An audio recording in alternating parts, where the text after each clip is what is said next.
anos. E aí começa a separação do casal, né?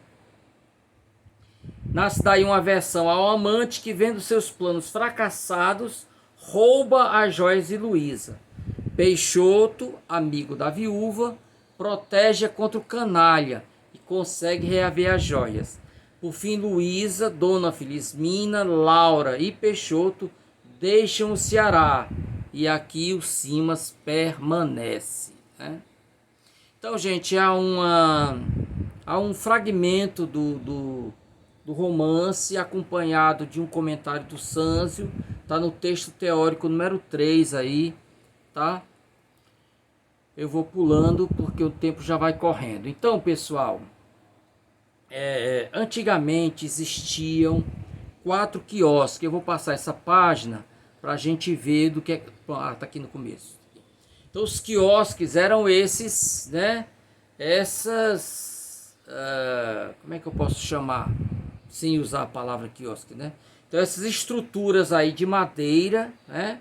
Eram restaurantes, eram uma espécie de lanchonetes da época. Então nós tínhamos 4, uma em cada esquina da Praça do Ferreira. Um desses quiosques era o chamado Café Java, que ficava de frente onde é hoje a Caixa Econômica Federal, né? Aquele é a chamada esquina oriental. Então nós temos o mar, que é o norte, né? O mar. Então, do lado direito, o lado oriental, do lado esquerdo, o lado ocidental, e temos a parte lá de trás, né?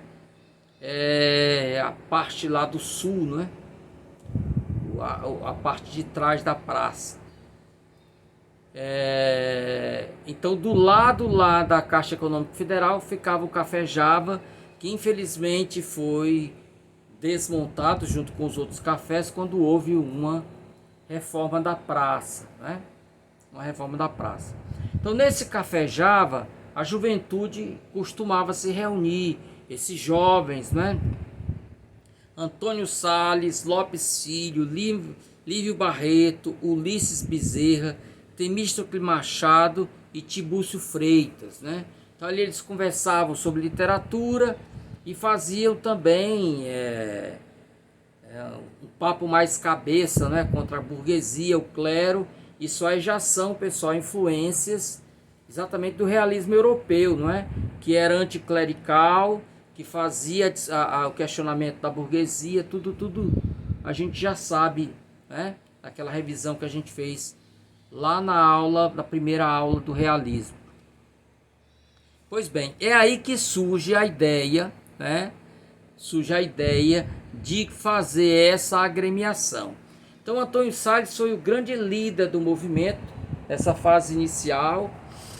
Então, surge a ideia de fazer uma padaria espiritual, com todos os elementos ligados à padaria, né? O pão, né? O padeiro mó, as pessoas que vão levar o pão ao forno. Então, cada elemento desse virava uma grande metáfora. O programa de instalação foi escrito por Antônio Salles e foi lido, pessoal, num armazém que ficava lá na Barão do Rio Branco. Eu, inclusive, acrescentei hoje essa imagem aqui, né? Então, aqui do lado direito, onde está esse poste, né? Desse lado direito é que ficava o antigo armazém, hoje não existe mais, né? Então o número 105. Do lado esquerdo ficam os prédios com numeração par. Então desse lado de cá, mais ou menos na altura onde vai esse carro aí, né? Esse carro preto. Então ficava aí o armazém que não existe mais. E foi nesse local que foi lido esse programa de instalação, né? Então, a padaria espiritual, gente, ela ganhou projeção nacional, né? Todo manual que se preza de literatura brasileira vai citar a padaria espiritual, porque foi um movimento ímpar, né? na história da literatura brasileira. Na sua primeira fase, nós tivemos duas fases. A primeira fase foi uma fase mais lúdica, de pilhéria, né? De zombaria. E aí depois temos uma segunda fase. O Antônio Salles já não morava mais aqui. Antônio Salles, ele tem uma rixa. Depois a gente vai ver na próximos slides aí uma rixa. E aí ele viaja para o Rio de Janeiro. Mas depois, já no final da vida, ele volta e falece aqui, né? Então nós tivemos duas fases. Na segunda fase, que era mais séria, né? A pilhéria não foi abandonada de toda, a zombaria não foi abandonada de tudo, mas era mais sério. E aí ele vai contribuir para o nascimento do simbolismo no Ceará. Muitos integrantes da padaria migraram para o simbolismo, né? Aqui é uma das sedes da padaria espiritual, localizada também na Rua Barão do Rio Branco, por trás do Cine São Luís, né? Aí tá uma foto bem velhinha, eu vou ver se eu consigo restaurar. Então, os cargos da padaria: o presidente da padaria era chamado de padeiro mó. Mó significa maior, principal. Os forneiros eram secretários, né? Forneiro é quem põe o pão no forno. Forno era a sede do grupo, onde eles se encontravam. O pão era o alimento para o espírito, né? Era o jornal do grupo. Os padeiros eram os membros que integravam, não é, a padaria espiritual. A gaveta, o gaveta com O, né? O gaveta era o tesoureiro, porque é onde você põe o dinheiro. E fornadas eram as reuniões do grupo, né? Os estatutos da padaria, pessoal, eu não vou ler todos, eu coloquei alguns em vermelho aqui para destacar. Então, o primeiro: fica organizado nesta cidade de Fortaleza, capital da Terra da Luz, antigo Ceará Grande, uma sociedade de rapazes de letras e artes. Então observa, não eram só letras, eram artes, né? Porque além de escritores, participaram também alguns músicos e um pintor. Um deles era pintor, né? No quinto, haverá um livro especial para registrar-se o nome comum e o nome de guerra de cada padeiro, sua naturalidade, estado, filiação e profissão, a fim de poupar-se à posteridade o trabalho dessas indagações. Então Santos de Azevedo diz que esse livro nunca foi encontrado. Se existiu, acabou se perdendo. O distintivo da padaria espiritual será uma haste de trigo cruzada de uma pena, distintivo que será gravado na respectiva bandeira, que terá as cores nacionais. Na verdade, o fundo era vermelho e não tinham as cores nacionais. Vou pulando, gente, então vocês leem com calma. Essas dissertações serão feitas em palestras, sendo proibido o tom oratório, sob pena de vaia. Então você vê aí, gente, que era uma coisa bem informal, os encontros dele, ou deveriam ser, né? E essa alusão à vaia mostra o espírito da molecagem cearense. Nunca esqueçam que certa feita, depois de dia chovendo, o sol raiou e as pessoas se juntaram na Praça do Ferreira para vaiar o sol, né? Então a vaia é típica desse espírito de molecagem. Essa molecagem, nós vamos ver mais à frente, isso é uma ameaça, aparece lá na Normalista, pessoal. Na Normalista do Adolfo Caminha. Será julgada indigna de publicidade qualquer peça literária que se falar de animais ou plantas estranhos à fauna e à flora brasileiras, como cotovia, olmeiro, rouxinol, carvalho, etc. Então, quer dizer, um nacionalismo, pessoal, que só viria na semana de 22, quer dizer, 30 anos depois, né? Esse virar de costas para os elementos estranhos à nossa cultura, à nossa fauna, à nossa flora. Que mais, gente, que eu pensei aqui? Organizar-se um calendário com os nomes de todos os grandes homens mortos, haverá uma pedra para se escrever o nome do santo do dia, nome que também será escrito na ata, em seguida dada a respectiva. Então vigorou apenas nos primeiros dias da agremiação. A padaria espiritual obriga-se a organizar, dentro do mais breve possível, um cancioneiro popular, genuinamente cearense, né? Para minha infelicidade, que é a área dos meus estudos, né? Não foi cumprido essa promessa. Apenas o que se vê algumas trovas que saíram no jornal O Pão. E aqui no 36, pessoal, alusão ao Padre Verdeixa. A padaria tratará de angariar documentos para um livro contendo as aventuras do célebre e extraordinário Padre Verdeixa. Então, gente, esse padre que nasceu no Crato foi um sacana de arte maior. Só para vocês terem uma ideia, certo dia ele na casa da mãe, pela janela que ficava no alto, né, a casa tinha 2 andares, ele começava a zombar dos policiais. Os policiais entraram na casa. Então a mãe estava lá costurando, e a mãe se afastava e tinha um alçapão, ele entrava dentro do alçapão, colocava-se o tapete em cima, a mãe voltava a tricotar, e eles procuravam e não encontravam. E ele fez isso várias vezes, zombando, né? Então ele era maluco, né? Era maluco esse padre. Então, gente, eu escrevi um cordel sobre o Padre Verdeixa e coloquei lá no Siga de Vocês, naquela primeira seção da área de materiais, né? Onde está o programa da disciplina. Então vocês encontrarão lá esse cordel sobre o Padre Verdeixa. Leiam que a diversão vai ser garantida. A padaria declara desde já guerra de morte ao Bendegó do Cassino. O Bendegó, pessoal, foi um meteorito que caiu na Bahia. Depois esse Bendegó foi levado, né? O cassino funcionou no passeio público.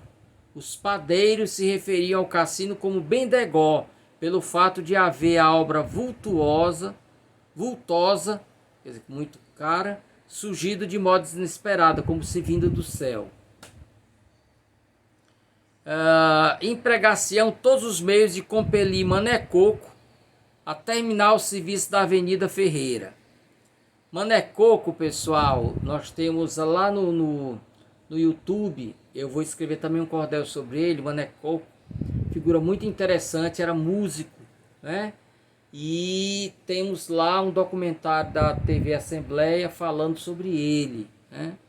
Inclusive o nosso saudoso, querido Gilmar de Carvalho, né, dá vários depoimentos. Figura popularíssima e dono do Café Java. Não, gente, eu tô confundindo tudo. Desculpem. É porque também há uma figura lá chamada também, tem também o sobrenome Coco. Tô confundindo tudo aqui. Professor, que parte o senhor tá confundindo? O Mané Coco era o dono do Café Java, né? Depois eu vou ver isso com calma, tá, gente? Coloco lá no nosso grupo lá. Eu tô confundindo aí a figura do Mané Coco, certamente. De toda forma, eu vou corrigir essas informações para vocês, né? Então, o Mané Coco, ou Mané Coco, Manuel Pereira dos Santos, era o dono do Café Java, ok? Desculpem. Então, gente, aí são os itens que marcam aí o estatuto, né, da padaria espiritual. Seguem as assinaturas dos padeiros presentes, em número de 18, faltando, portanto, 2 assinaturas. Molecagens dos padeiros, pessoal. Certa feita, Lopes Filhos convidaram os colegas para uma feijoada em Mudubim, casa de seus familiares. Os padeiros chegaram à estação de ferro de Fortaleza empunhando um gigantesco pão de 3 metros de comprimento por 1 palmo de largura, todos vestidos com ternos de flanela riscada, portando cartola e monóculo, ao som do violino de Carlos Vitor, né? Imagine-se o escândalo que causou na estação esse cortejo, e mais ainda em Modubim, onde toda a população veio para a rua a ver-nos passar, relembra Antônio Salles. O terceiro número de O Pão, datado de 30 de outubro, foi um sucesso, pois já às 10 da manhã se tinha esgotado sua edição de 2.496 exemplares. Somente 2 burgueses se recusaram a adquirir esse terceiro número. Um por ser analfabeto, outro mais preocupado com suas irritantes hemorroidas. Ok? Aí, pessoal, os nomes de guerra, né? Todos eles tinham nome de guerra, nomes ligados ao Tupi-Guarani ou algum elemento ligado à nossa cultura, né? Venceslau Tupiniquim, Moacir Jurema, Lúcio Jaguar. Então, nomes aí ligados à fauna, à flora, né? E outros tantos aí. Então, alguns membros que entraram depois, tá? O jornal Pão, né? O jornal que divulgava as ideias e as produções literárias dos membros da padaria espiritual, chamou-se O Pão. O primeiro dos seus 36 números foi publicado em 1º de julho de 1892 e o último saiu em 31 de outubro de 1896. Vou pulando aqui também, né? Então, na primeira fase nós tivemos 6 números e na segunda fase 24 números com mais 6, que formando os 36, né? É uma verdadeira façanha, gente, porque em geral esses jornais de agremiações literárias, eles têm 2, 3, no máximo 4 ou 5, né? Então eles chegou a ter 36 números. Há alguns vácuos, não foi ininterrupta, né? Há alguns meses que ficavam sem ser publicados. E os próprios padeiros, eles se encarregavam de vender. Saiu na Praça do Ferreira, oferecendo jornalzinho para as pessoas, né? Isso que já está escrito aqui. Havia uma seção chamada Malacachetas, né? Para quem fez o curso da Demócrito Rocha, não é? Havia uma seção em cada apostila chamada Malacachetas, né? Isso é uma iniciativa lá do Raimundo, né? Resgatando esse nome aí que estava lá nas... Bom, Malacachetas está aqui. Então, gente, alguns livros que foram publicados através da padaria espiritual. Notem que alguns, inclusive, já são, né, simbolistas, como é o caso de Fantos. Ok? Bom, então, gente, essa foi a introdução que nós tivemos. E agora nós vamos ver a aula de hoje, né? A aula de hoje... Só um segundo. Fome. Alguém quer fazer alguma pergunta até agora, gente? Não se reprimam. Enquanto a gente vai passando para esse slide, quero reforçar aí, pessoal, que a data de encerramento de envio do trabalho está chegando, dia 11, não é? Então, quem não fez o trabalho ainda, neste final de semana eu vou começar a responder os trabalhos que eu já recebi, tá? Eu espero sempre um bom volume. Então, os que já enviaram receberão resposta neste final de semana. Então, gente, a padaria espiritual. O nome que eu separei não poderia ser outro senão de Antônio Sales, né?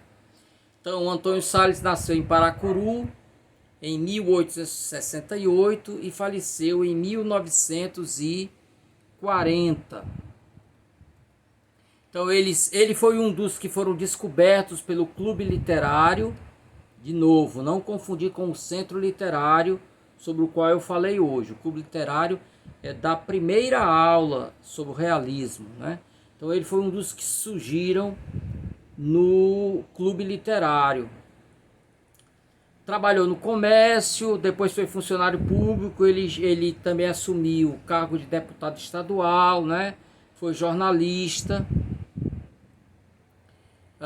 Foi um dos idealizadores da padaria espiritual Em 1896, por conta de uma desavença com o político Nogueira Scioli, o escritor mudou-se para o Rio de Janeiro, onde passou a escrever para o jornal Correio da Manhã. Então lá ele conheceu grandes nomes, inclusive Machado de Assis, era muito querido por eles, né? Machado de Assis, Olavo Bilac, Graça Aranha. Graça Aranha é o autor de Canaã, né? Uma obra de 1902, uma das obras que inauguram o pré-modernismo, né? Junto com o Triste Fim de Policarpo Quaresma. Então, em 1920, voltou à capital cearense, onde residiu até seu falecimento. Aí nós temos algumas das obras que ele escreveu: Trovas do Norte, Aves de Arribação. Como vocês sabem, pessoal, norte para o pessoal do sul do país, nordeste e região norte, tudo era uma coisa só, né? Então eles chamavam norte. Então, Trovas do Norte é porque ele escreve na parte de cima do mapa. Aves de Arribação. Então, eu também mandei para vocês, pessoal, um cordelzinho falando dessa obra. Não se deixem perder pelo título. Aves de Arribação, a primeira, para quem não sabe, Aves de Arribação, pessoal, aqui no Ceará chama de avoante, lá em Mossoró, onde eu também morei, chama avoete. São animais que vêm para cá, né, que cruzam o oceano e vêm para cá, são aves migratórias. Então as aves de arribação estão ligadas à questão da seca. Quem não lembra do famoso capítulo de Vidas Secas, que inclusive o nome do capítulo é que seria o nome do livro, não é? O Mundo Coberto de Penas. Até o último minuto o romance ia se chamar assim. Então, na última hora é que o Graciliano Ramos mudou o nome para Vidas Secas. Então, há um capítulo lá chamado Mundo Coberto de Penas que fala dessas aves de arribação que chegam bebendo as últimas águas que ainda restam na lagoa. Ele atira contra elas e tal. Então, logo que a gente vê essa expressão, a gente imagina que é uma obra falando da seca. Nada mais errado, mais equivocado. Não tem referência a seca coisa nenhuma. Pelo contrário, é tudo verde, né? Não tem fome, nada disso. A ave de arribação, já antecipando, tem a ver exatamente com o elemento estrangeiro, né? O elemento estrangeiro que chega para pilhar as coisas que temos. Então vai ser uma figura lá, que nós vamos falar dele já já, que vai vir de fora e vai chegar numa cidadezinha pequena e vai fazer e acontecer. Mas esse momento exato. Retratos e Lembranças é um livro de memórias, né? Fábulas Brasileiras, que só foi publicado depois da morte dele, e deixou inacabado esse romance Estrada de Damasco. Quem lembra bem, quem lê a Bíblia, quem já leu pelo menos, né? É na Estrada de Damasco que Saulo se transforma em Paulo, né? Ele está perseguindo os cristãos e aí uma luz muito forte, ele acaba sendo cego, né? Saulo, por que me persegues, né? E aí ele se transforma em cristão também. É muito interessante qual o caminho que ele daria, né? De Antônio Salles pode-se dizer, sem exagero, que foi uma personalidade integral. Poeta de livro de estreia publicado quando tinha apenas 22 anos, foi jornalista militante, cronista, teatrólogo, romancista, poeta epigramático, político e homem de alta administração, né? Como poeta, sua lírica abrangeu todos os estágios evolutivos do romantismo ao simbolismo, exceção feita à influência modernista a que não aderiu. Isso é o Otacílio Colares, um livro muito interessante chamado Lembrados Esquecidos, né? Não sei se são 3 ou 4 volumes, que ele fala de vários autores. Antônio Salles é um cearense que nada tem de bairrista ou regionalista. Seu interesse é mais humano, mais universal. Diz Tristão de Ataíde. Então aqui eu trouxe, pessoal, um soneto, 2 sonetos, aliás, na Seção Malacacheta. A Seção Malacacheta era uma coluna do jornalzinho O Pão. Há pela casa um torpor que adormenta e que enfastia. Vem da cozinha um rumor de caçarola que chia. Então observe que ele usa o soneto, pessoal, para versar sobre assuntos comezinhos, né? Assuntos ordinários, quer dizer. É como se ele tivesse aqui, de alguma forma, dessacralizando, né? Essa forma poética que foi criado por Petrarca no século XIV, né? Sempre foi visto como um gênero poético muito sisudo, muito sério. Na sala uma moça esguia, recorta papéis de cor, fazendo uma ninharia, dorme um cão no corredor. Na sua estreita gaiola canta alegremente um gola. O gola é um passarinho também chamado de golinha, né? Canta alegremente um gola na quenga tomando banho. E embaixo um nédio gatinho olha para o passarinho como quem diz: eu te apanho. Então é o elemento humorístico, não é? O elemento humorístico se miscuindo, quer dizer, se misturando com uma forma aparentemente